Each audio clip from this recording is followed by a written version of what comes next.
ang presentasyon. At panatilihin natin ang katahimikan.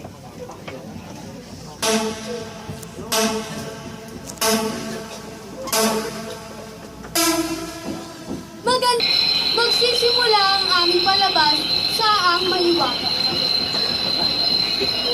Nakaabot si Don Juan sa bundok ng Armenia. Napatingin siya sa mga kaakit-akit ng mga halaman na nakapaligid sa kanya. Pwede na dito na lang ako magpalipas muna. Kahit pa paano, mabubuhay pa rin ako. Maraming pulong kahoy, pero saan ako kukuha ng tubig? Natagpuan ni Pedro at Diego si Juan at ang saya nilang makita ang isa't isa. Bakit ka pumunta dito? Bakit ka umalis? Nagkala na tuloy ang aking ina. Ang plastic mo naman, kuya. Halika na, bumalik na tayong tatlo. Hindi ba ninyo napapansin ang ating paligid? Parang isang paraiso. Oo nga, pwede. Mag-ikot muna tayo. Nag-ikot ang magkakapatid hanggang meron silang nakitang isang misteryosong balon. Uy, may balon! May lalim ng balon na ito. Ngunit, walang tubig. Nakakatakot naman. Natakot rin si Don Pedro. Ngunit gusto niyang ipakita kay Don Juan na mas magaling siya sa kanya. May lubid ka ba? Oo, ito.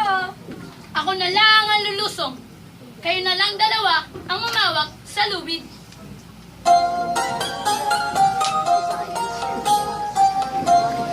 Lumusong si Don Pedro at hindi nagtagal ay humiyaw ito. Bilis! Natatakot na ako dito! Pagbalik ni Don Pedro sa ibabaw, naputla ang kanyang mukha. Ako na lang! Ako!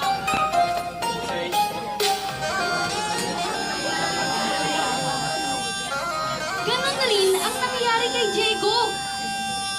Ikaw na lang, Bunso! Ayoko na! Ayoko na! Si Don Juan na ang lumusong sa balon. At kahit natatakot pa ito, ay ginaya na lang niya at pinikit ang kanyang mga mata. Pagbukas niya, talima ng balon at maunod. Wow! Ang ganda ng palasyo! Ito ang pila! Wow! Sino po yan? Si Don Juan po! Ganda ni Aliyah. Bakit naman at hindi yung ano po? Wala. Ako naman po si Doña Juana, prinsesa ng Armenia. Nakakaakit ang kagandahan ni Doña Juana.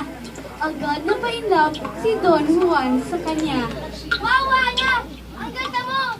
Dahil sa pagkakalay ng pag-ibig, hindi pa pwede. May ganti kasi na nagbabantay sa akin. Hindi niya ako papayagang umalis. Kung pipilitin mo, mapapahama ka lang. Hindi ko naiintindihan, mahal kong Juana. Isang araw lamang nawala agad lahat na meron akong mga magulang at mga kaibigan. Pinatay sila ng dalawa. Uy, nakagulat. Juana! Nasaan ka? Meron ka ba kausap? Oo, pangit! Ako yung kausap niya! Don Juan, hindi ko kakayanin! Naglalaban kita!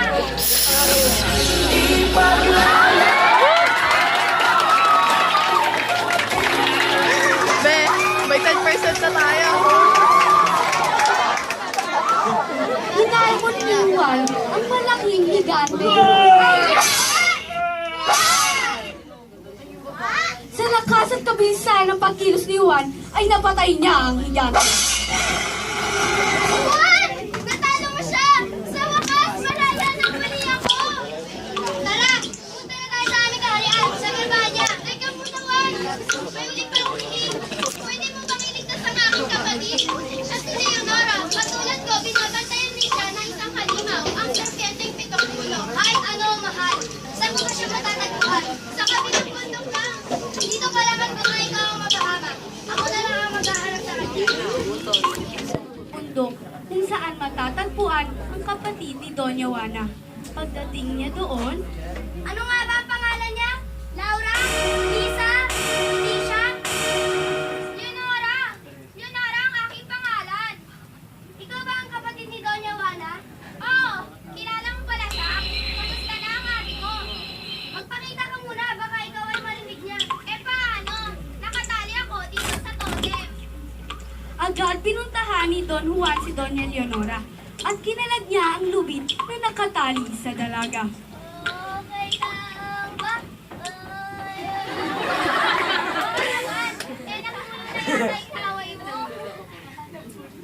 Ano pa lang pa siya mo dito? Nais kasi ng kapatid mo na iligtas kita sa serpenteng pinanggulo. Ay, nasasiyaw na sila. Hindi namin ang namatay. Huwag ka na lang kayang mangarap. Ang utos ay utos. Sayang ka naman kung mapupunta ka lang sa serpente. Ano bang ibig na mahal kita?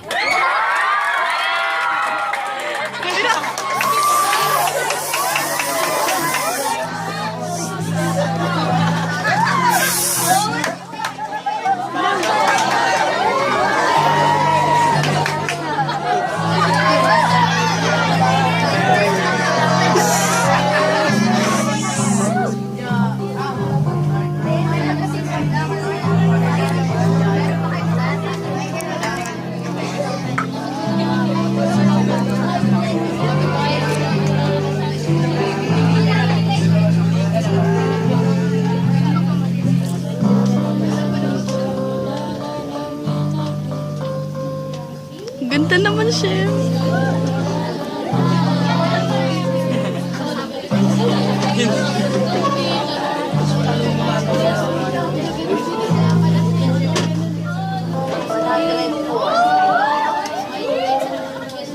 Ha? Hindi ba ako na masyadong kilala? Ako nga pala si Don Juan. Hindi si Pedro. At nais ko sinagaling niyo.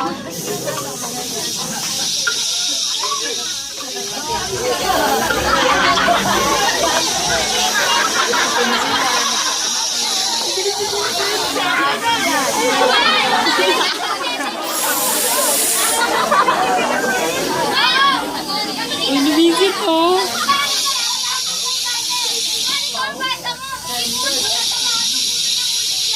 Ah, Leonora, meron ka kaibigan na kasama mo ngayon.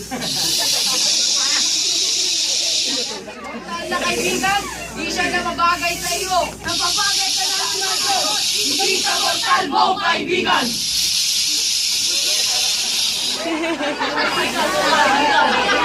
Inaambahan ni Goryo eh.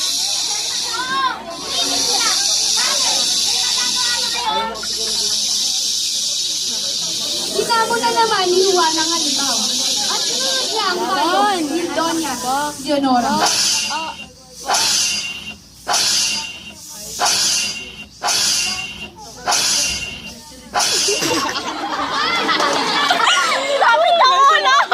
Siguro, mahal nga talaga ni Don Juan si Doña Leonora. Don Juan ang halimaw at dinala niya si Leonora sa kanyang Blackings, Blackings. Sana hindi ko kayo maabala. Pero kailangan na natin iwan ang lugar na to. Bumalik sa ibabaw si Don Juan kasama ang dalawang prinsesa.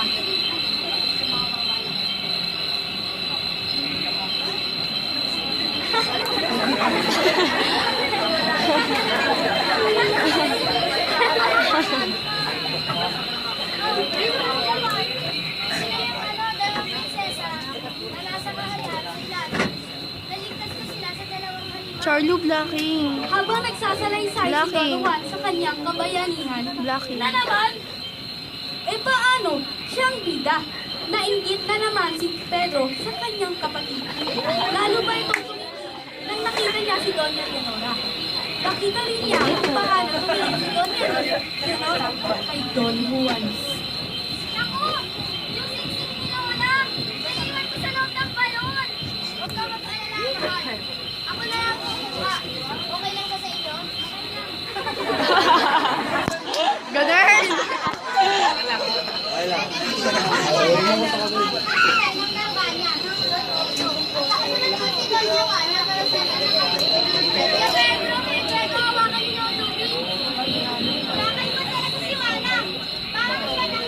She's the one!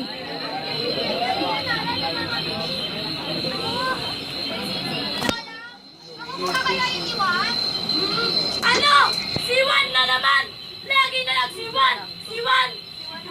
Inis na si Don Pedro. Kaya pinutot niya ang lubid at nahulog si Juan. Ay, tulong!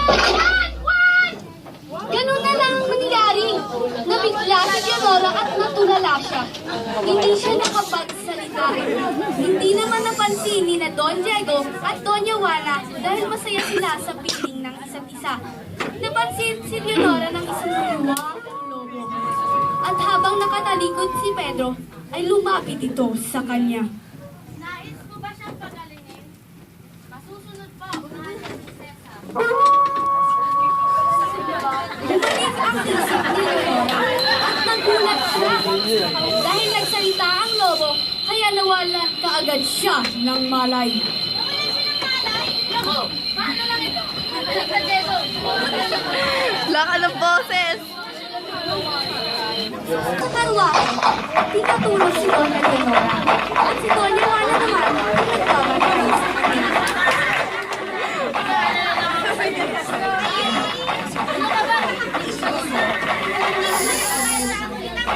Dahil kay love now.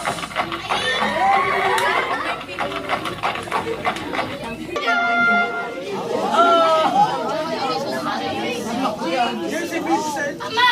Sina! Nakabalik ko po kami. Teka muna! Sino itong mga magagandang binibini? Ako po si Doña Juana. Ako naman po si Doña Leonora. At sila po, prinsesa ng Armenia, ang nawawalang palasyo sa kasuban. At kami po si Princess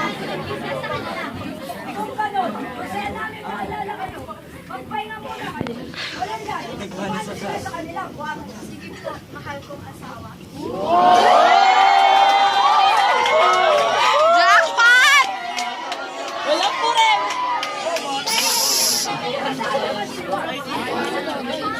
Susunod na lamang siya.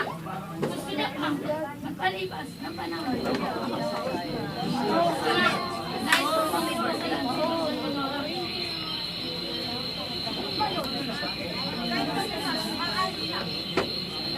Pero, hindi ko pa siya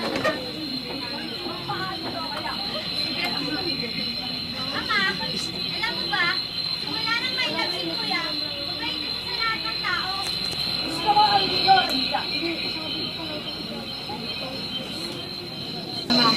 Habang nagsusuklay ng buhok si Prinsesa Juana.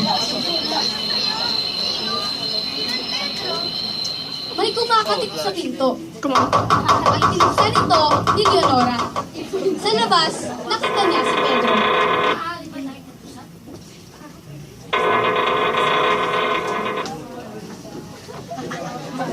lahat ng meron ako, bibigyan ko. Gagawin kitang reyna ng Barbanya. Lahat ng hiling at utos mo, susundin ko. Maaari mo pa akong pakasalan. Hindi patawad. Pero bakit? Ako ang pinakamalakas na prinsipe!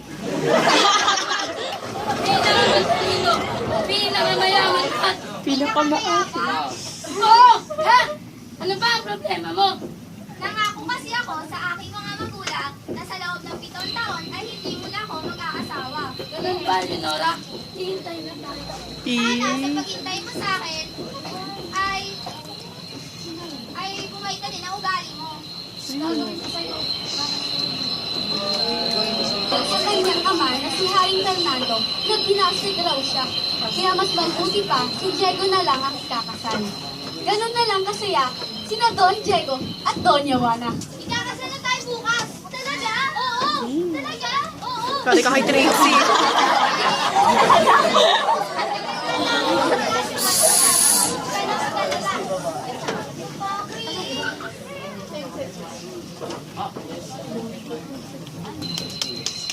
Sa sunod na araw, handa na ang lahat.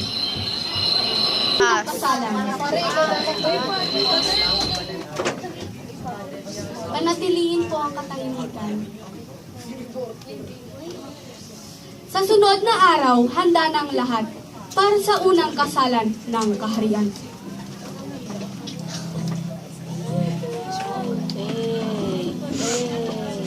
Ganda talaga ni Manny Nel.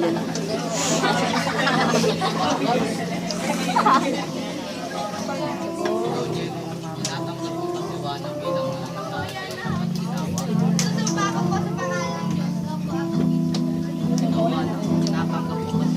Hindi pa si Josie.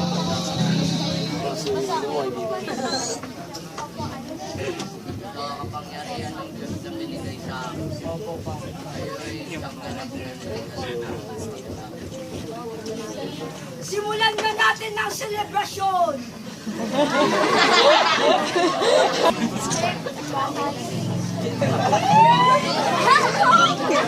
Bigay ko shit, be. Huwag ka magulo, be. Yari nga kay Trixie.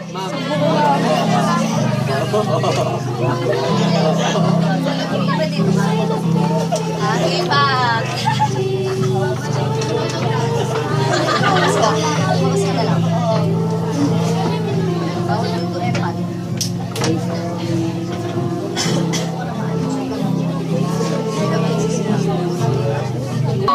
Sa ilalim ng balon.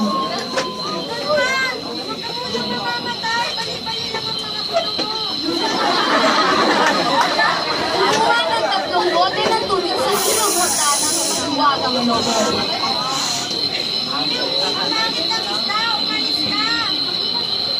Pagkatapos niyang kumuha ng tubig sa ilong, ipinahid niya ang tubig sa katawan ni Don Juan at nabuhay siya. Maraming salamat, kaibigan.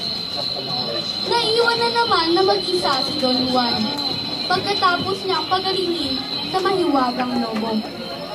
Naglakad na siya ulit patungo sa Berbanya, pero dahil dumidilim na at pagod pa rin ang katawan niya, ay natulog ito.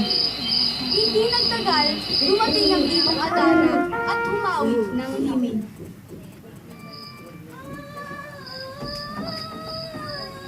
Ibang Adana, bumalik ka! Bakit ba kayo nandito? Dito? Saan ba ang dito? Saan ba ang patutuhan mo? Nais ko po sana bumalik sa Berbanya.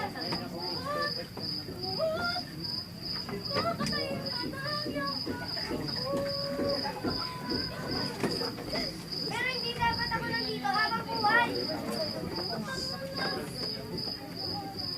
Hindi siya babae. Hindi! Hindi! Hindi! Siya lang ang babaeng mahal ko!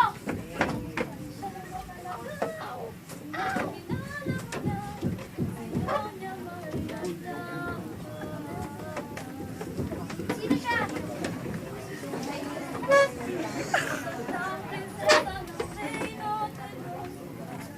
Sana rin na sa kristal.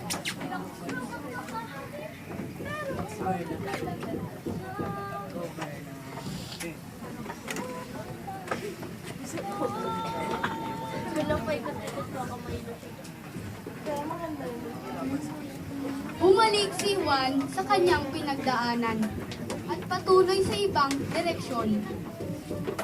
Habang si Doña Leonora naman na nandun sa Berbanya ay umiiyak araw-araw at gabi-gabi dahil tanging si Juan lang ang laman ng kanyang puso.